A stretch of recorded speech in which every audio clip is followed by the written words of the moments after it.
2 years ago, I would have said generative AI and AI assistants are the most democratized piece of technology ever built. Like, there hasn't been a time and place ever where for $20 a month, everyone would have access to the same capability models everywhere. Now with O1 or O1 Pro, we're actually moving towards a world where you're paying for inference, right? So you're basically paying for thinking time, and for the more it thinks, the more you get quality answers. And it looks like O3 is confirming that. So what that means is you're getting back to a world where the more money you have, the more intelligence you get. And that is something that if you then don't do the training to begin with, so you're still stuck on your free tier somewhere, you haven't even gotten yourself to the use cases that would allow you to merit $20 a month, you will definitely not engage with the $200 a month. Even if you somehow had the money, you would actually not feel comfortable to then pay $2,000 a month when the $2,000 a month tier will inevitably at some point exist. Because if you're not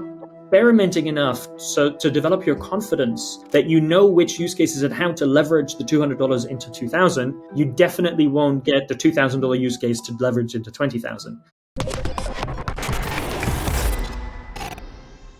Joshua, welcome to The Augmented Life. Thank you very much. Thank you very much for having me. Oh, it's a pleasure having you. I've been looking forward to this conversation because we're two entrepreneurs who, when we first met, worked in completely different fields, and now we've started companies that are squarely in the heart of the incipient AI, and it's in some ways the same, I think, and in some ways totally different. Are you feeling the same? Yes. And the longer it goes on, the more it feels different. Or it's like the things that I thought I had learned from the first, I realized in some cases were coincidence, and in other cases just the world is different. And so what I thought was working before no longer works now. Right. I'm so relieved to hear you say that because I'm having the same experience. It's exactly right. Yeah. So yeah, the like some of my lessons learned, I think, just had the wrong priors, and just turned out to be contingent truths, not universal truths. Yeah. Well, let me put you on the spot for tell me a surprise. Like what's something you thought mattered a lot that turns out to not matter much at all, or the opposite? Two things. One. Maybe I'll go a little bit controversial. The first thing was I'm a product person first and foremost, engineer product person, and I'm a big believer in general around. I mean, it's almost hard not to, but like the kind of general agile methodology of going through things. I always thought that in the previous company, I didn't leave myself or we didn't leave ourselves enough time to be able to properly follow the process that would lead to the right things. We were constantly chasing the next deal, and it felt really accelerated. We were making a bunch of mistakes. And so now that I got to do this another time around with a different team and with well, actually, in some cases, the same team, but with much more funding to start, which is the benefit of a kind of serial entrepreneur having done it multiple times, right? So you create yourself the space. I actually fell into the opposite trap where we ended up iterating through things so fast before we even had any particular market traction. And so it is interesting how often we ended up circling back to the same problems because we just had badly experimented our way out of the problem space. So it was almost as if we were too theoretically engaging and trying to get everything to be theoretically perfect in terms of the product development process, and then ran into just, wait, you know what? At some point, reality is different, and sticking with the same problem was a really, really important one. And then there's a similar mistake that I made, which was in team composition. It's that I almost very specifically hired a team around me that was very different to me in almost every aspect. Because it was almost like on paper, I wanted the perfect team. Like everyone was going to clash with each other, and the clashes were going to lead to the best possible ideas. And you know what? When everyone clashes with each other, no one really likes the environment that you create. It's like it was when it was too much, that became a real problem. Yeah. Wow. That mirrors a transition that I've gone through, where with my last company, with Human, I absolutely obsessed from the earliest days with testing our ideas against the crucible of sales. Like I was like, I think this is valuable. We all think this is valuable. Let's see if other people not only tell us it's valuable, but are actually willing to part with money, because we do not want to waste the precious time of our lives on something that only we think is important. So, so we had paying customers before we had a functional dashboard. We had to like do one-off reports, right? Whereas, quite possibly because of this time I can afford it, I put a lot of money into Fulcra. We therefore put more money into upfront development before. We certainly had testers, but we were not making sure, we did not have that commercial discipline of asking for the money and using that as a signal of building. On the other hand, like the advantage of that is that we're trying to build something that is like long-term relevant for the future. And if you're doing category creation, like you are building something that people do not yet know they need. Absolutely. And to that same point, like had we not had that leeway at the time, we would not have been ready the moment ChatGPT came out, which then meant that we would not be here today. So like we would have run out of money basically in year one. And it would have been a very different type of situation. So ultimately, I'm not entirely sure, and this maybe it goes back full circle to the whole thing. It's interesting to figure out what lesson do you take from it. If I were to do it again, exactly what would I have done differently? I think the one thing I would have done differently is stick with the same problem and not iterate your way out of the problem too quickly. But that was the biggest lesson I took. Right. Well, now with Mindstone, you do have engaged customers that are learning how to make themselves more capable using cutting edge AI tools. That itself is an interesting problem of, let's say, meeting people where they are, right? What are you learning about that, like, end of innovation delivery, right? So do you have a customer base that is sort of similar in where you meet them, or or is it like super variegated? How does that work? So it is very varied and the same at the same time. So and I'll explain what I mean with that. I think learning how to use AI right now is very different to any other skill development that has happened before. And the reason for that is that it feels like magic in some cases.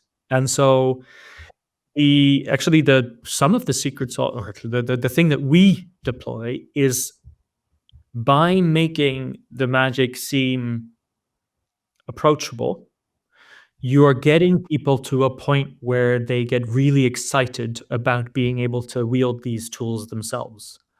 And that is the type of learning experience that actually is extremely rare. Like you have people that get passionate about leadership and management and whatever their craft is, for sure. But it's not like, hey, I'm going to teach you how to use this magic tool type of exciting. And so there, and that's so from a learning perspective, like our actually this you can only do really with AI. I don't know if there's a comparable, but basically when you get someone to, okay, shit, well, I did not know that this was possible to achieve with technology. They first get the excitement, and then you show, oh no, but you can do this yourself. And then they get really excited, and then you break it down into, okay, well, it's actually very simple. You do this, this, and this, and here you go. Now you can do it yourself. And the extent to which is both different for everyone as well as the same is that the biggest thing that we see is there's a big difference between what people think their respective levels of usage of AI is at their job, but there is actually most people don't know how to use it whatsoever. So the biggest problem we run into is that over 100 people, you might have 10 people that say they're experts, 20 that say they're advanced, and 50 that say they haven't even started yet. The reality is you're better off assuming that everyone is at a level of I haven't even started yet, because the people that say they're experts are nowhere near expert. They're missing so many fundamentals. but they might be using it on a regular basis, or they might even be talking about it to others on how they should be using it. But we're still in that phase where there's just a lot of fundamentals lacking. And so our approach tends to be baseline it, because 9 times out of 10, an expert is actually a beginner. Yeah. Oh, that makes so much sense, and maps to what I see actually across my own social graph.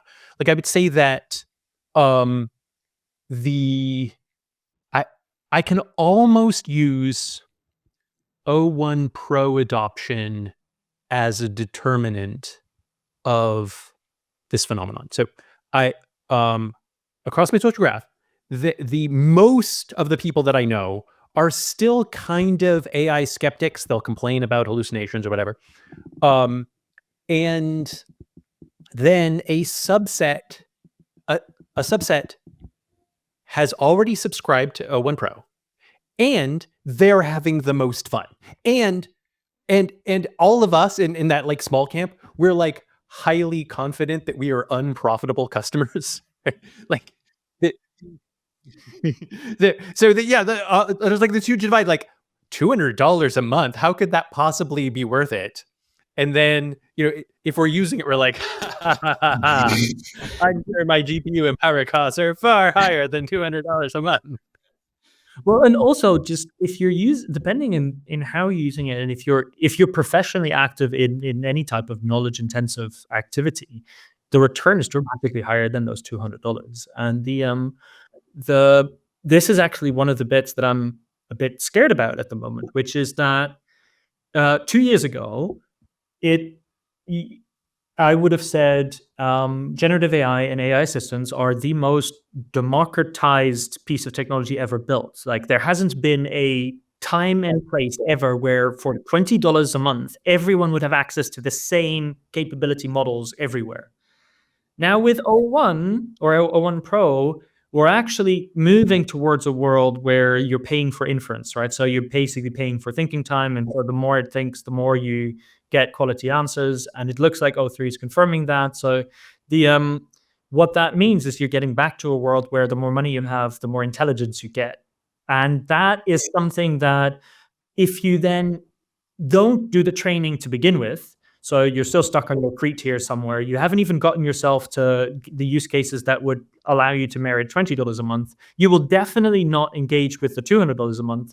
Even if you somehow had the money, you would actually not feel comfortable to then pay $2,000 a month when the $2,000 a month tier will inevitably at some point exist. Because if you're not experimenting enough so to develop your confidence that you know which use cases and how to leverage the $200 into 2,000, you definitely won't get the $2,000 use case to leverage into 20,000. That's right. That's right. If I gave everyone that I know, if I'm like, use my credit card, sign up, it's fine. I don't know how helpful that would be, because it seems to me like the little tricks, it's not even tricks, that I have tacit procedural knowledge of how to get better results out of Claude and ChatGPT. And fascinatingly, did not see this coming, like increasingly the Gemini like family of products. Yep. That are similar to, like, the problem is, and the reason why I use tacit is that I don't even know where I would begin to try to catch someone up to what I am doing, because it's a lot of little things, right? Like it's how my grandmother thought about cooking, right? She did it extraordinarily well and extraordinarily quickly, but could not write a cookbook. She'd be like, "Well, you add enough salt until it's like salty enough." Like you know, Yeah, I mean, I both agree, but also it's obvious it's my job literally to try and break that down. So I'm in a slightly different position. Like I spend my days trying to figure out how to communicate this in a way that works for others. But I do agree that so for example, O1 is not yet a model that we really teach, because the reality is so few people use it. Like we're focusing on general models that are available to company users, and O1. So O1 Pro, I now especially over the holidays, actually, that's where I really started to use it, because the when you have to think through really thorough strategic questions that have many different parameters, it's extremely good. And so you need to find the types of use cases where you can leverage that type of information into real advantage, and so on. Um, but I totally agree with you that now I have very specific ways of using it, and the more I use it, the more I find myself already only about 3 weeks into properly using it, or about a month or so. Um, when I go back to GPT-4o, I'm like, oh, the only reason I'm doing that is because I don't want to wait 5 minutes for an answer. Yeah, right. Right. But it's qualitatively not in the same league.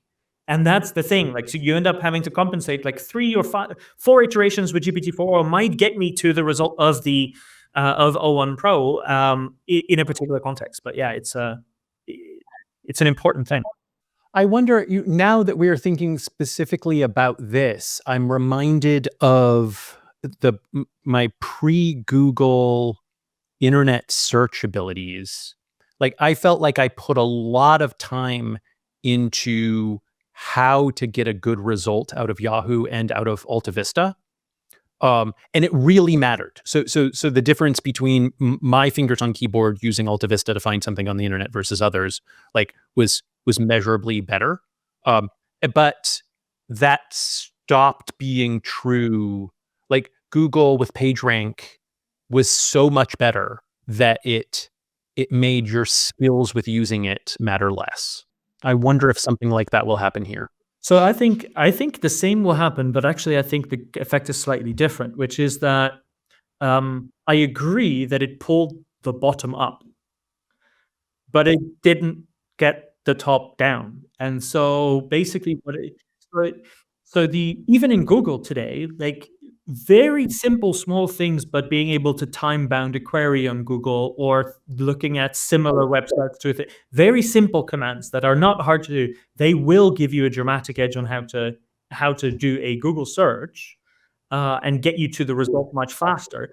But there are a small few techniques, but only very few people actually use them.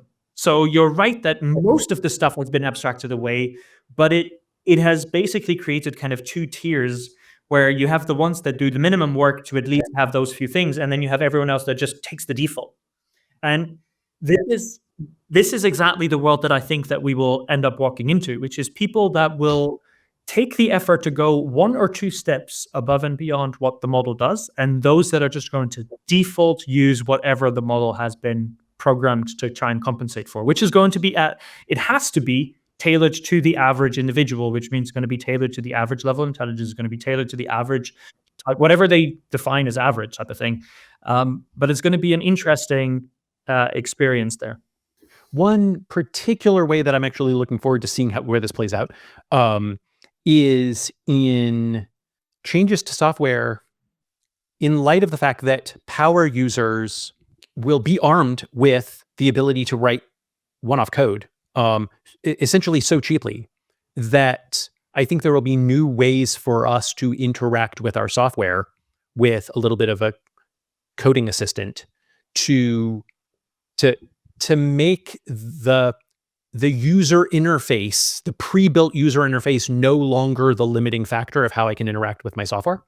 And again, I highly doubt that literally everyone will use that capability. However, I strongly suspect this will transform what it means to be a power user. Totally agree, and I actually do think that everyone will end up there. In this case, it's just a time question. Kind of when do they get there? This is something that I thought Google got really right in their demo. Never actually did it yet, but I don't know if you remember, about a year and a half ago, they did this UI on demand demo at Google I/O, which was so it was you ask a question and the UI the AI builds a UI in order, so it decides what is the right level of visualization that I need, the interface that I need to build in order to present the answer to this query to you. And if that is a multiple choice question that it's asking, well, you get a multiple choice interface in front of you. If that is a visual based answer because you asked for dishes that you want to evaluate, then it will give you like a gallery type of thing.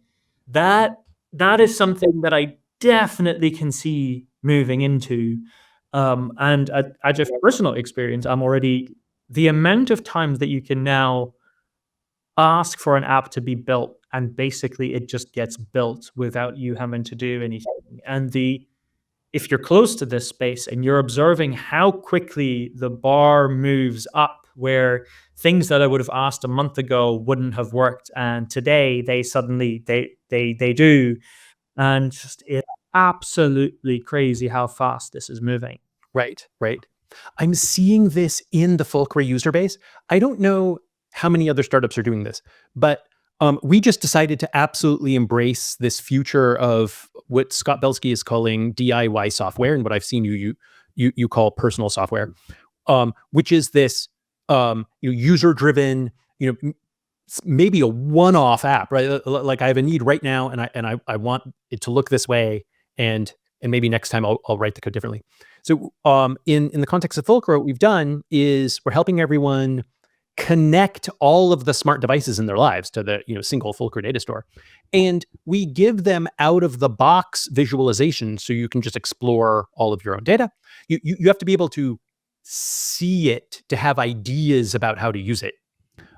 But anything you can see is also accessible via an API with the with a machine readable spec. So you do not even need to read the API documentation. You can just ask your favorite model to read it, and if you want to do some custom one-off like data science on yourself, we got you. Just go nuts. You want to take all of your daily data and set it to music, right? Like daily song generation, whatever, right? Um, and right now, I would say that most of our users are actually adopting because they just want to stop visiting 12 dashboards. They just want to see everything in one place. So it is very much they're consuming the interface that we made for them. And a minority of users are using the API to do one-offs. But I think the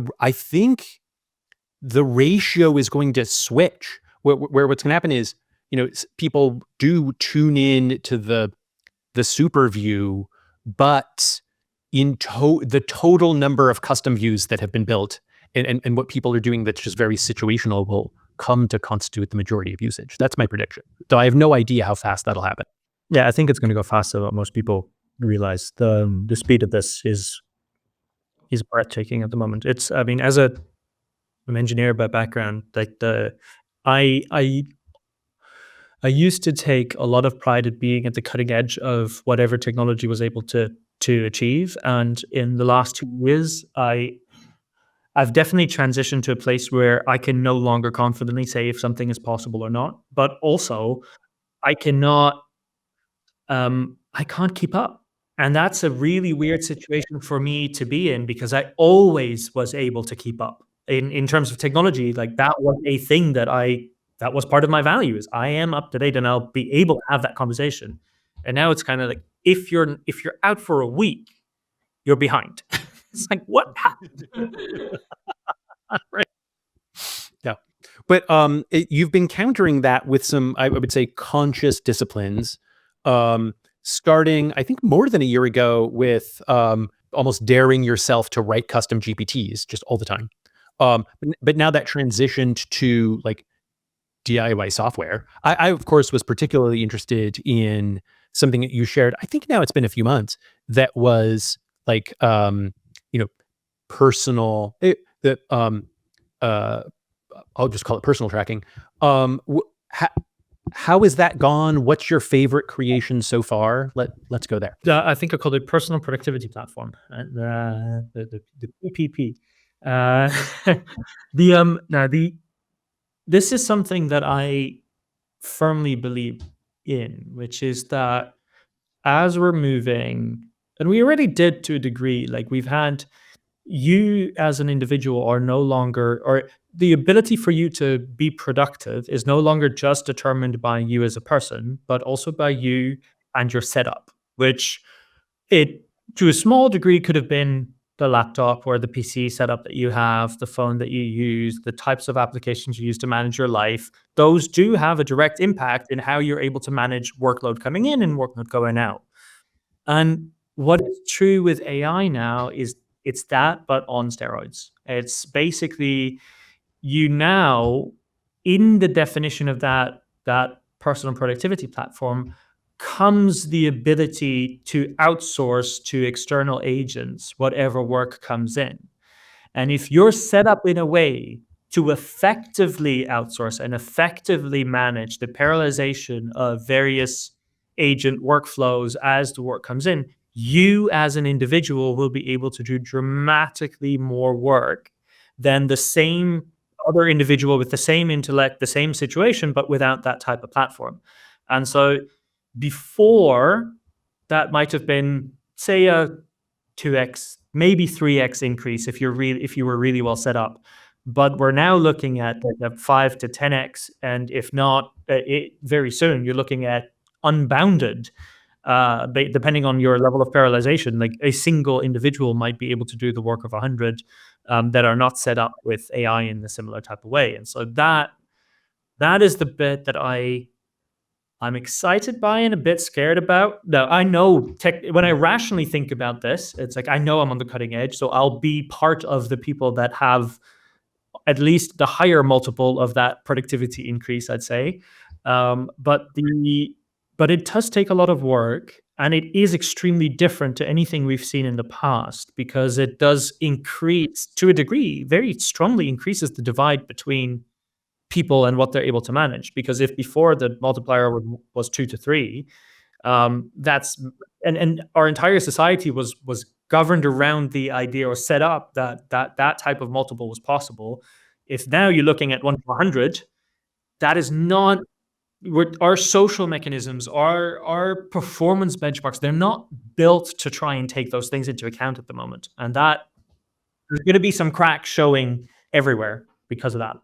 I have a very simple personal goal with this respect, which is I'm trying to build the foundation of my life systems in such a way that I would be capable of running multiple successful companies without physically, mentally, and emotionally destroying myself. Like patently, there are people who manage to successfully run multiple companies, but they also seem to like not be having enjoyable lives. So it is in fact possible to not have to pay that trade-off. With with human, the length of time we took to go from 0 in revenue to ARR in the 20s was pretty fast. That was about a 5-year sprint, and then we were EBITDA positive in the 20s, and it felt really good, especially to cross over because it just meant that the company was sustainable. But God, it was emotionally like devastatingly draining, right? And it's hard to talk about these sorts of things because in some respects, if you're like running a fast growing startup, you're living the dream, so you're not supposed to be complaining. But it, So, it was very, very hard. Running the fast growing startup. Yeah. Yeah, right. I do think that it just has to be the case that the very mechanisms that you're describing right now should make you capable of so much more, and as a result, can we not consciously choose to like buy with that increased capability? Actually, let's call it emotional safety margin. So it's not like, oh well, since I could do one successful company and destroy myself, I will do 10 and destroy myself. Right? How about 8, but I get good sleep? I mean, I wish I'd agree with you there. My mental state agrees with you, but I also know that somehow I'm building Mindstone again, and I'm still going through similar things, even though I don't have to anymore. And I have had to come to terms with, I guess, at some point, the realization that part of the pain is it's not that I seek it out, but it's that it is part of the differentiator. If you're trying to build things that are exceptional, then that requires exceptional effort. Otherwise, the thing is you have a lot of other people around you, and so if you're trying to do something better than them, you have to put in something, if they have the same tools, that you might end up competing. And this is again the thing, which is if it's capital related, like, okay, you can throw a lot of capital at more intelligence and doing that, but you just end up competing with other people that have the same, if not more capital. And if they have more capital, you're going to have to find a way to somehow outcompete them. And so you end up back into the same loop. And the question, at least for me, where I ended up, is that everyone has a bar at which they stop being okay to give more to try and win. And so, but that bar doesn't move. So I think the way you're thinking about it works really well, so long as you keep winning. The moment you feel that there is somebody else doing something slightly more, you're like, oh well, but I have a little bit more to give, so I'll just go back into that and then go a little bit further. And I don't know if that's just me, but Oh my definitely, God, no, you're so right. Yo, dude, you just blew up my fantasy. Oh my God. That is absolutely right. Because if you are doing something innovative, then even if you are winning, I should say, even if you're going to win, it's actually ambiguous at the time whether what you were trying like can't work or just hasn't worked yet. And while that ambiguity obtains, you're what all the hardy entrepreneurs that I know do is they act as though it's option B, not option A. That's exactly it. And this is so I mean, last year for me was a direct result of exactly that. Like we were in the right space, doing the right thing. We were going from zero to revenue making. We got to profitability at the end, which was really good. Everyone outside would have looked at this as like, holy shit, this whole thing just took off like crazy. And it was the most gruesome year of my life.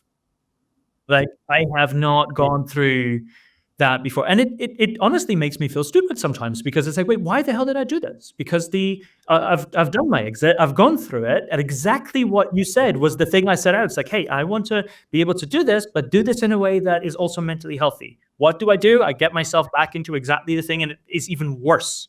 No, I'm sad to say that I feel you. I'm in the same place. I'm holding on to this fantasy that I'm going to build the foundational system that is going to unlock the true sustainability. But I have not yet achieved More.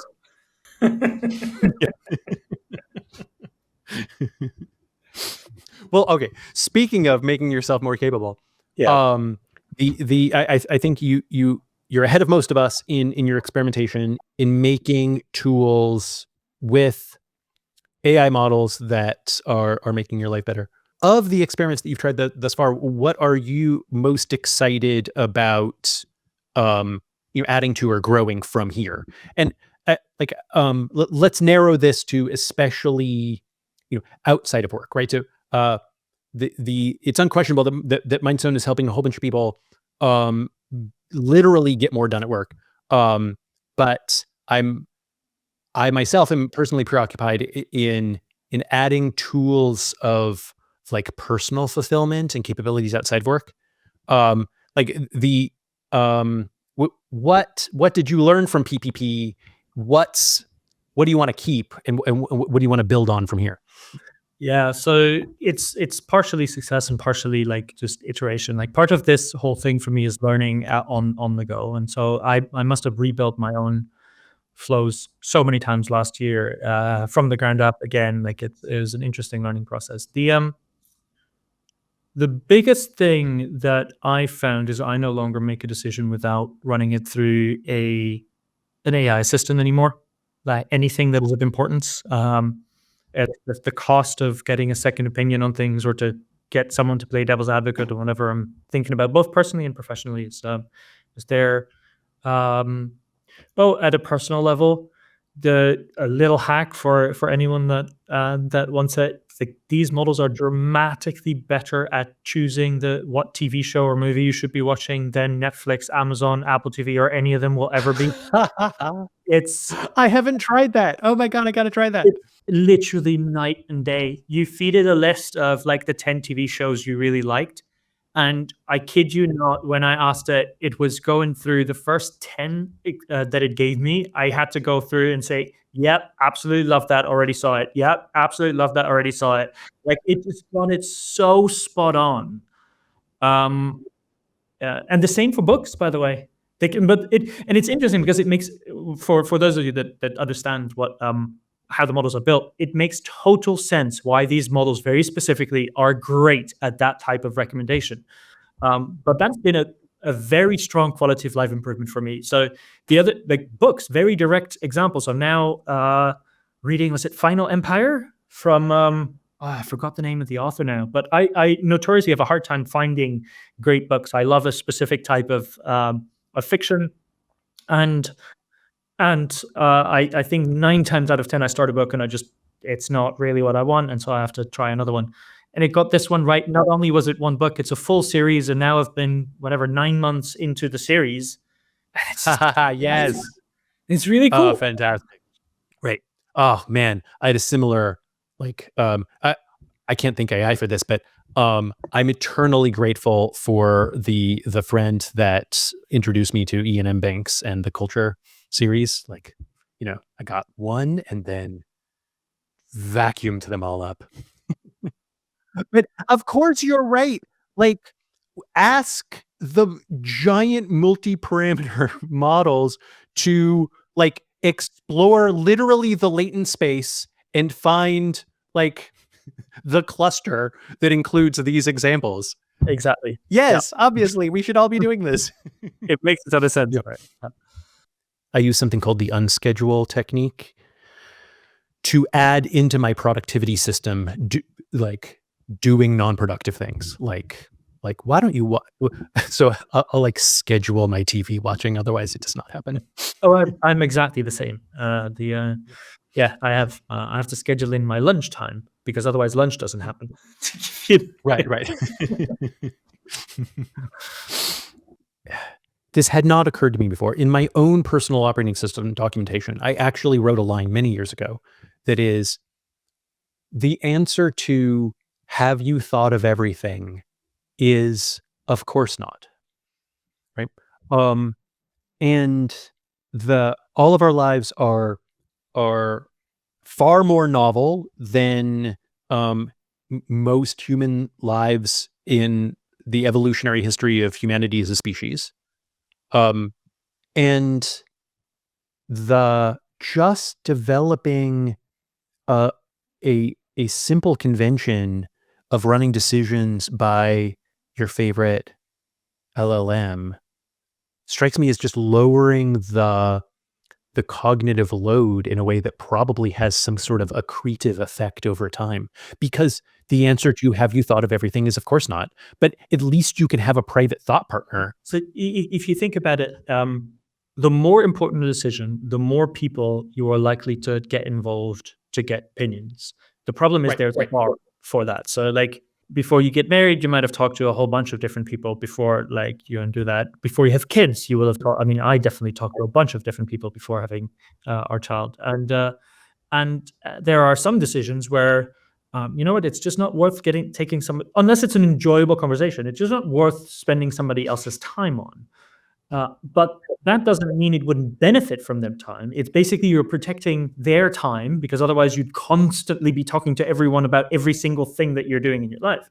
Now, when the cost of intelligence drops to zero, it means that all of those decisions that otherwise would not have hit the bar to merit wasting, in a way, somebody else's time, now benefit from a double checking, from a quick back and forth, which not only makes them likely better as an outcome where you get to, but also actually accelerates your own thinking. Because how many times do you have the blank page type problem on a particular situation? You don't quite know how to approach it, and, like, now you always have an approach. The blank page problem is no longer a thing because AI will give you the ignition, in a way. Well, you're touching on the theory of the moat for Fulcra, which is, I also have played it out in exactly the way that you just did. So imagine the cost of intelligence goes to zero. The unsolved problem that remains is what I call the observability problem, which is, in order to get effective help from anyone, from a machine or another person, they need to understand your situation. And so like the fundamental theorem of Fulcrum was, actually there's a whole bunch of connected devices in your life that are all siloed, which if brought together collectively solve for the observability problem. So then you reduce the effort of like giving someone the inputs into what's up, so that you don't have to explain all of that, right? Like if the only way to do all of that is via your fingers, it's still too much work. Absolutely. Well, and let alone the fact that you probably don't even know how to properly explain it. Totally, that's exactly right. Yeah, even my probably still untutored use of AI augmentation on my personal data shows me that I have had patterns of my behavior for years without ever realizing it. Yeah. I can imagine that. Yeah. It is funny that the human brain is often described as being this amazing pattern recognition machine. And obviously there has to be some truth to this, but on the other hand, I think we all have examples among our friends and family of like total lack of self-awareness of their own patterns. And so if you can see that in other people, the next move is you go, wait a minute, I must be doing that also. Well, if this is the other bit as well, which is that, I mean, there's the observability there, which is different. I guess you're not aware of your own metrics in the way that somebody else in some case is, because they observe it in a different way. But there's another effect here, which is what do you do when that intelligence is more intelligent than you? And so I must say that this was an interesting experience for myself over the holidays, as I kind of went through what is like Mindstone strategy for 2025, and I was using O1 Pro a lot. And there were definite moments where I was like, wait, this thing is getting close to just like it's beyond my thinking process here. Shit, I would not have thought about that. It kind of felt, not all the time, but on some moments it was really, should I be trusting this thing or should I be trusting my own thing? It was kind of like, wait, interesting. It tells you something about maybe too much that I don't want people to know about my own intelligence, that we're already at that point with O1. But it is it's an inevitability, I think, in terms of where we get to. The question is just when. But what do you do with that? What do you do when you end up with an AI that has more data than you? You know that they reason better than you. You know, and they're coming to a different conclusion than you. Interesting. Now what? Quite. Yes. Oh, yes. And there's an interesting trust dimension to this where, well, it's patently the case that sometimes people call this the Nobel effect. People who have achieved great wisdom and intelligence in one domain tend to perhaps overestimate themselves across all domains and imagine that they're an expert in places where they patently are not. The very uncanniness of these machines means they could earn your trust by appearing to outperform you in certain domains, such that then they're not. Yeah. And so you overtrust them in the wrong dimensions. Like, are these things spiky in their capabilities, or are they truly even? Is just a really hard eval problem. Yeah, for sure. It's not one that I have a solution for yet. It's not one that I had experienced until literally just a few weeks ago. So like I was kind of like, it was getting close to that barrier. That's awesome. I have not had that experience, but it's because I haven't been trying the systematic thought partner engagement that you're describing, which I'm going to be doing now. So I can run into these same kinds of envelopes. That actually sounds super cool. It is really cool. On that note, let's wrap. We've talked about what Mindstone is doing. How do listeners find you online and learn more about you and also about Mindstone? So you can go to mindstone.com. We have everything there. So if you're interested in learning how to use AI to be more productive or with your job or for your team, come and talk to us about it. You can find me on LinkedIn. So Joshua Wohle. I post quite a lot. I try to this is part of how I'm trying to drive kind of awareness out there. I try to post a lot about practical applications of AI for everyone. So if you're interested in that, follow me on mostly on LinkedIn. I'm decently active on X as well. So if you want to follow me there, you can also do that. Fabulous. All right. Well, thank you for this time. We covered a lot of ground. This was an absolutely fantastic conversation.